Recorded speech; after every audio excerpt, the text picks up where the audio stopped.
this video, pag-uusapan natin ang tungkol sa proportion. Halimbawa, in cooking sinigang, 1 pack of sinigang mix is for 1,000 milliliters of water. And 2 packs of sinigang mix is for 2,000 milliliters of water. Otherwise, your sinigang will taste too sour or too bland. So we have here 1 pack is to 1,000 ml is equal to 2 packs is to 2,000 ml. And this one is called proportion. This relation is called proportion. So what is proportion? Proportion is a statement where two ratios are equivalent. So we have our example a while ago. We have 1 pack is to 1,000 ml is equal to 2 packs is to 2,000 ml. So we can check if these ratios are equal by multiplying the means and the extremes. So we have 1,000 times 2 is equal to, ito yung means. And then let's get the extremes, multiply the product of extremes. We have 1 times 2,000. So 1,000 times 2, that is 2,000. The next one, we have 1 times 2,000, that is 2 thousands. So the product of the means and the extremes are equal. So these ratios are equivalent and they are also called proportion. So let's have another example. Anna can read 1 book in 3 days. How many books can she read in 9 days? So we have here, susulat tayo ng proportion. Meron tayong makikitang dalawang ratio dito. We have 1 book is to 3 days. At ang isa pang ratio ay how many books hindi nabanggit. So I will be using N is to 9 days. So kung ilang libro hindi pa natin alam is to 9 days. So ito ngayon ang ating proportion. So pwede nating isolve ang problem na ito sa pamamagitan ng paggawa ng table. For example, meron tayong table, merong books. Yung first one is para sa libro, and then yung days. So, the given was 1 book, kayang basahin in 3 days. So, kung babasa pa siya ng another book, magiging dalawa na yung books, another 3 days, that would be 6 days. Pag bumasa pa siya ng isa pa ulit na libro, that would be 3 books, plus another 3 days, that would be 9 days. So, the answer in this problem, ano yung N, is 3 books. So, kayang bumasa ni Ana ng 3 books in 9 days. So, we can solve this problem using another way. So, let's have our proportion again. We have 1 book is to 3 days is equal to N is to 9 days. So, paano natin isosolve ito? Kukunin lang ulit natin yung means and extremes.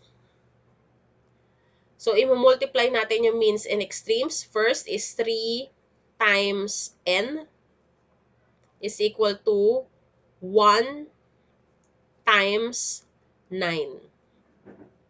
And then, let's multiply muna. Unahin natin i-multiply yung 1 times 9 kasi kompleto yung given niya, yung factors niya. 1 times 9 is 9. And then, we have 3 times N. So, what would be multiplied? Ano bang pwedeng i-multiply sa 3 para maging 9? So, yung opposite ng multiplication is division. So, 9 divided by 3 is 3. So, magiging 3 times 3 is equal to 9. So, pwede rin naman na ganitong way. So, we have 3 times N is equal to 1 times 9. 3 times N can be written ng 3N is equal to 1 times 9 is 9. So, kailangan nating mai-eliminate yung 3 para ang maiwan lang ay yung n. So, para ma-eliminate natin yon parang katulad ng ginawa natin kanina, divide lang. So, 3 divided by 3, makakancel natin yon. Cancel, cancel. Kung ano yung ginawa nyo dito sa equation na to, kailangan gawin din natin sa kabilang part ng equation. So, kung nag-divide tayo ng 3 dito, divide by 3 din. So, 9 divided by 3, or pwede rin pa ganito, 9 divided by 3 is equal to 3. So, yung n natin ay equal sa 3.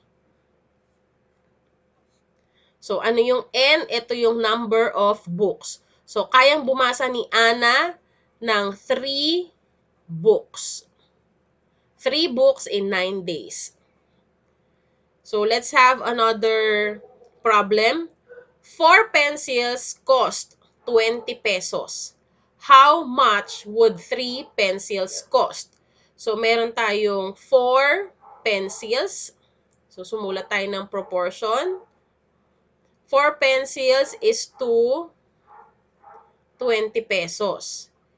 Is equal to, another proportion is how much would 3 pencils, so given yung 3 pencils, 3 pencils is to n.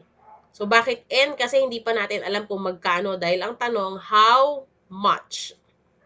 So, remember, kung ang nauna nyong given ay pencils, kailangan sa kabila, pencils din. Hindi pwedeng magbaliktad kasi magkakamali kayo ng answer. So, let's get the means and the extremes. Let's get the product of the means and the extremes. So, we have 20 times 3. Ito yon, 20 times 3 is equal to 4 times n. So, in this case, ang uunahin natin ay ito. So, 20 times 3 is equal to 60 is equal to 4 times n. So, ano ba ang kabaliktaran ng multiplication?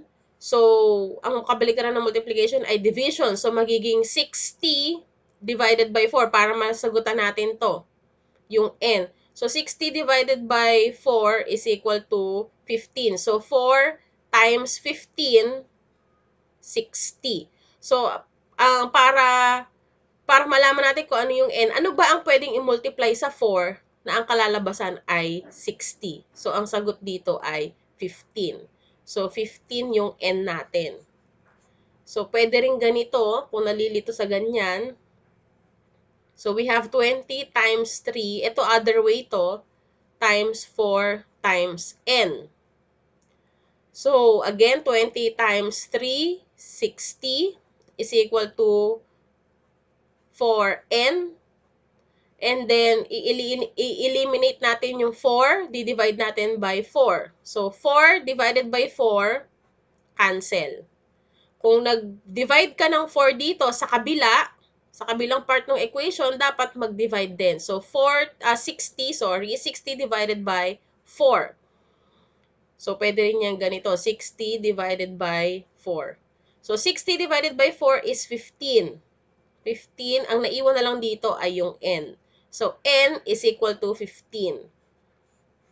So, ang tatlong pencils, so, ang sagot natin, ang tatlong pencils ay 15 pesos.